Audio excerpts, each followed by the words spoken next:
السلام علیکم، کیسے ہیں آپ سارے؟ ٹھیک ہے جی۔ تو آج میں ویڈیو بنانے لگی ہوں کہ ہم لوگ کیسے یو کے سے کینیڈا موو کر سکتے ہیں، مطلب اگر ہم یو کے میں رہیں as a student during studies بھی ہم موو ہو سکتے ہیں اور آفٹر اسٹڈیز بھی ہو سکتے ہیں۔ جیسے کہ یہ تو بہت سارے لوگ یہ بات جانتے ہی ہیں، لیکن میں نے سوچا کیوں نہ آپ کے ساتھ شیئر کیا جائے، کیونکہ میری ایک فرینڈ ہے جو ریسنٹلی ہی موو ہوئی ہے۔ ایکچولی اس کی جو ریئل اسٹوری ہے، میں نے سوچا کیوں نہ آپ لوگوں کے ساتھ شیئر کروں میں، تاکہ اگر کوئی لوگ، بہت سارے لوگ ادھر ہوتے ہیں جن کے ساتھ سیم پرابلمز ہوتے ہیں، تو اگر ان کو ہیلپ کرے تو اچھا رہے گا۔ تو اس کے لیے یہ ہے کہ اس کا یہ سین ہوا کہ ڈیورنگ اسٹڈیز ہی اس کا ہوا کہ وہ نا، جب اس نے فرسٹ سیمسٹر کی فی پے کی تو اس کے بعد اس کے پاس سیکنڈ سیمسٹر فی پے کرنے کے لیے پیسے نہیں تھے، تو لیکن اس کی یونیورسٹی نے اس کو تھوڑا سا ہی ٹائم دیا کہ تقریباً 2 منتھس کے اس میں تم نے اپنی فی جمع کروانی ہے ساری نا، لیکن ہے کہ اس پہ سارا پریشر تھا پیچھے کا بھی آگے بھی، تو اس طرح سارا اس نے خود ہی کرنا تھا، تو اس لیے وہ نہیں کر پائی۔ تو اس نے سوچا کہ سیکنڈ آپشن میرے پاس کیا ہو سکتا ہے۔ پھر اسی طرح اس کو ایک ایجنٹ ملا جن سے اس نے اپنا سارا کیس ڈسکس کیا، تو انہوں نے اس کو مشورہ دیا کہ تم ایزیلی کینیڈا موو کر سکتی ہو۔ تو اس کے لیے یہ ہے کہ تمہیں آئلس دینا پڑے گا، آئلس نہیں ہے تو پھر پی ٹی ای ہوتا ہے وہ، نہیں تو ڈیولنگو، ٹھیک ہے،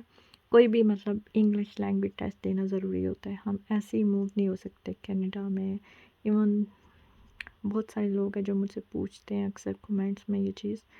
کہ ہم وداؤٹ آئلس کیا کر سکتے ہیں اسٹڈی یو کے میں یا کینیڈا میں، تو ایسا کہیں بھی نہیں ہے، مطلب کوئی نہ کوئی ٹیسٹ یا انٹرویو ہمیں پاس کرنا ہی ہوتا ہے، ٹھیک ہے۔ تو اس کے بعد اس نے یہ بتایا کہ اس نے پی ٹی ای کیا تھا، تو اس میں اس کے مارکس آ گئے، مطلب پاس کر لیا اس نے وہ۔ اس کے بعد اس کا کیس سٹارٹ ہو گیا اور تقریباً شی ٹولڈ میں آئی تھنک وہ کہہ رہی تھی تقریباً اس کے کچھ ٹائم تک اس کا پاسپورٹ آ گیا تھا اور ویزا وغیرہ ہو گیا اس کا، اسٹوڈنٹ ویزا پہ ہی وہ ادھر اس نے اپلائی کیا تھا، مطلب سیم کورس اس کا جو یو کے میں 3 ایئرس کا تھا، اور وہی اس کا سیم کورس ادھر کینیڈا میں 16 منتھس کا تھا اونلی۔ اور اس نے جو فرسٹ انسٹالمنٹ اپنی پے کی تھی مطلب یو کے سے،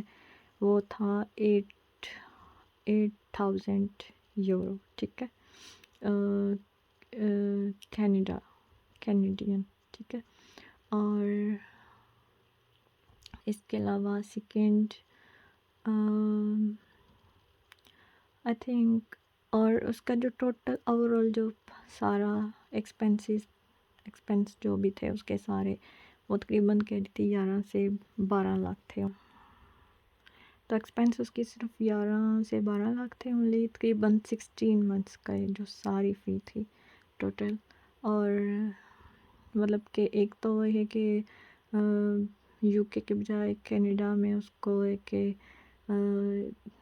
کم ٹائم میں اس کی ڈگری بھی کمپلیٹ ہو جائے گی اب، اور فی بھی کم ہے، اور سیکنڈ کے تھرڈ چیز جو سب سے امپورٹنٹ ہے، وہ ہم سب کو ہی پتہ کہ یو کے میں اتنی جلدی پی آر ہم نہیں لے سکتے، وہ کینیڈا میں تو ہم آفٹر 6 منتھ ہی اپلائی کر سکتے ہیں، تو یہ سب سے بڑا بینیفٹ ہے۔ تو بس یہی تھا جو وہ مجھے بتا رہی تھی، ابھی اس کا فرسٹ سیمسٹر چل رہا ہے وہاں پہ، وہ موو ہو چکی ہے وہاں پہ، یہیں سے یو کے سے چلے گئی ہے، کچھ ٹائم تک اس کا ویزا وغیرہ لگ گیا تھا، اور پھر وہ ابھی وہاں پہ اس کا فرسٹ سیمسٹر چل رہا ہے، تو باقی کام وغیرہ بھی الو ہے، اس کو ساتھ میں کام بھی کر رہی ہے، تو بس باقی بھی کچھ ٹائم تک وہ آگے اسٹڈیز اس کی کمپلیٹ ہوگی۔ تو یہاں پہ نا کہ جیسے کہ ہمیں after study P S W ملتا ہے، تو بس ہمیں ایک ورک پرمٹ ہم لیں گے، پھر کوئی ہمیں ورک پرمٹ دیتا ہے تو تب بھی ہم لوگ آگے پھر پی آر کے لیے اپلائی کر سکتے ہیں۔ لیکن کینیڈا میں ہے کہ آپ جب اسٹڈی کمپلیٹ کرتے ہو نا، اس کے بعد آپ کے کچھ آور ہوتے ہیں جو آپ کو کمپلیٹ کرنے ہوتے ہیں، تو اور ساتھ میں ٹیکس پے کرنا ہوتا ہے، تو وہ آپ جب کر لیتے ہو پے، تو اس کے بعد آپ اپنی پی آر کے لیے ویزا فائل کر سکتے ہو، تو مطلب کینیڈا میں ایزی ہے نا پی آر۔ تو بس یہی تھا. باقی اگر آپ کی کوئی اور کویشچن ہو جو شاید وہ اس نے مجھے بتایا ہو یا اس نے نہ شیئر کیا ہو یا میں نے پوچھا نہ ہو، تو اگر آپ لوگ کوئی پوچھنا چاہتے ہیں تو آپ لوگ کمنٹ میں بتائیں، تو میں اس سے دوبارہ ڈسکس کر کے اسے پوچھ کے جو بھی آپ لوگ کویشچن کریں گے تو میں اس سے پوچھ کے آپ لوگوں کے ساتھ شیئر کر دوں گی. آپ کوئی بھی، اور آپ لوگ میرے سے پوچھ رہے ہیں میرے انسٹا ایف بی کا، تو ابھی میرا آفیشیل ایف بی اور انسٹاگرام کوئی پیج میں نے نہیں بنایا، اس لیے اگر آپ کو کوئی بھی کویشچن کسی بھی طرح کا کچھ بھی پوچھنا ہو تو وہ لوگ آپ کمنٹ کر دیا کرو مجھے، ٹھیک ہے؟ اور اپنا خیال رکھو، اور میرا یوٹیوب چینل لائک کرو، سبسکرائب کرو اور شیئر بھی کرو. Okay, bye.